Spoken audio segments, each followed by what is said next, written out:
Ayun, ito na naman si Lucas ng Maximus Love TV. Samahan nyo ako sa episode for the day. Bigyan ko kayo ng tips kung paano pumili ng gagawing breeder natin. Tara!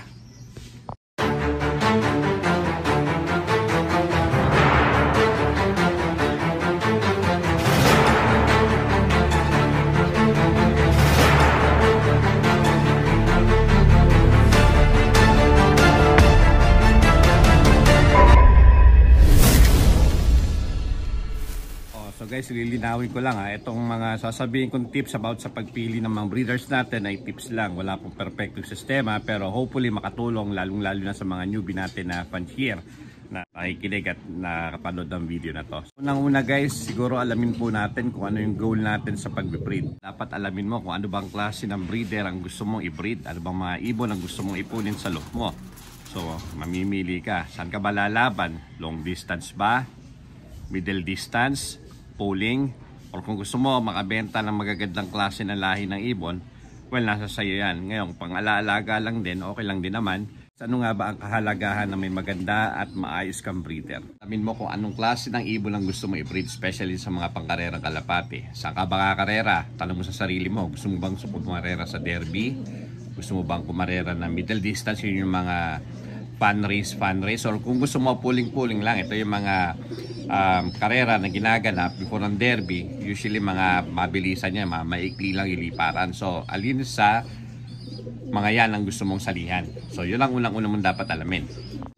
Ngayon, bakit ko nasabi? Kasi ganito yan guys, kunwari gusto mo sumali sa derby, tapos ang mga pinagbibreed mo yung mga kalapati na ambibilis sa range o sa distance sa 100 to 200 kilometers. Tapos sinasalihan mong derby 300, 400, 500 up to 600 kilometers. Lalong-lalo na ngayon sa bandang norte ng sa bandang Central Luzon, yung mga liparan nila lang tagang ang lalayo, from Nevaisia, manggagaling yung ibon, bibitawan ng Katbalogan, bibitawan ng Tacloban. So medyo malayo.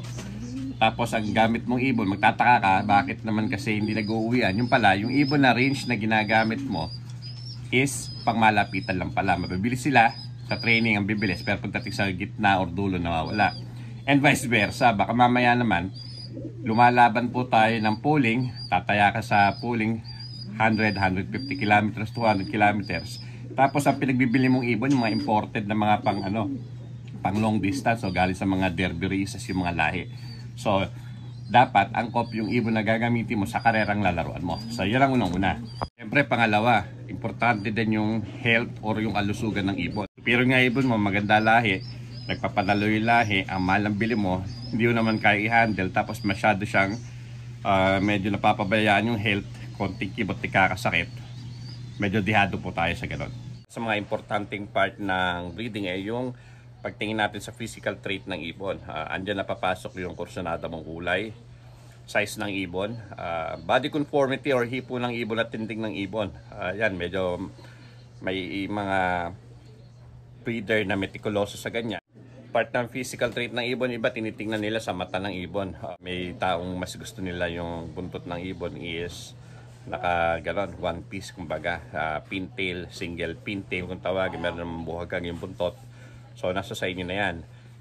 Kasi indication daw yon na pagka sarado yung buntot, pag hinipo mo nakababa, indication daw yun na strong back or malakas yung ibon. Bloodline, isa sa mga pinaka-importante at seryosong topic sa pag-ibon yung bloodline. Diyan kasi papasok yung characteristics ng ibon, both physical at mental ng ibon. Kung may instinct nila, yung kanilang maturity, kung sila ba'y mabilis or mabagal mag-mature.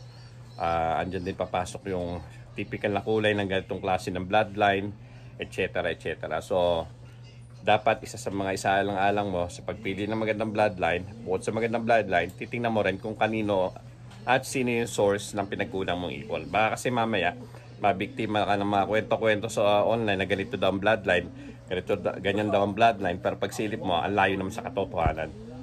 Sa alang-alang mo rin yung edad ng gagawin mong breeder. Baka naman mamaya sobrang tanda na ng ibon, yes, magagamit mo pa siya, pero ilang taon, ilang season mo lang, mag-stop na siya sa pangingitlog.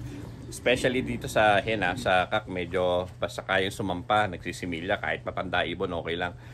Pero typically, ginagamit talagang breeder, 1 to 5 years old. Yan, medyo may edad na nga 5 years old. At syempre, pinakauli at pinaka-importante is yung history ng pamilya ng ibon. Yan, kung medyo aanhin mo pa yung magandang ibon, aanhin mo yung healthy na ibon, puro mga baldog naman yung mga pinagmulan ng mga lahi niya.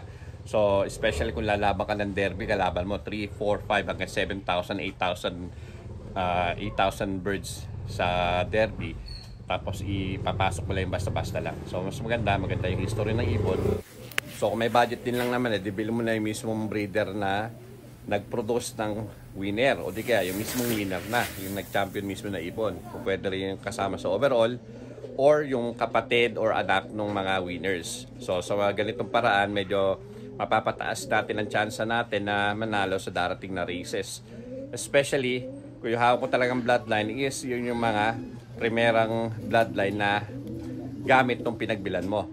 Ito, hindi ko sinasabi na sigurado kang mananalo kasi ang karera sa sobrang daming magagaling ngayon, sa sobrang daming may magagandang hawak na magandang linyada, so wala ka pa rin kasiguraduhan. Hindi porke pinaras mo si champion na ganito, pinaras mo sa champion na ganyan, champion din yan anak. So hindi po ganun yan guys. Ang sinasabi ko lang, quality wise, mas mapapataas mo, pati yung probability na manalo po tayo. Para pag inilaban mo, kahit paano, ilalaban ka rin ng ibon. So ito, mabilis ang silip lang sa gagawin nating breeder sa next season. Dalawa po siyang inakay na binreed ko recently. Kaka-harvest lang po natin. Kasilipin po natin.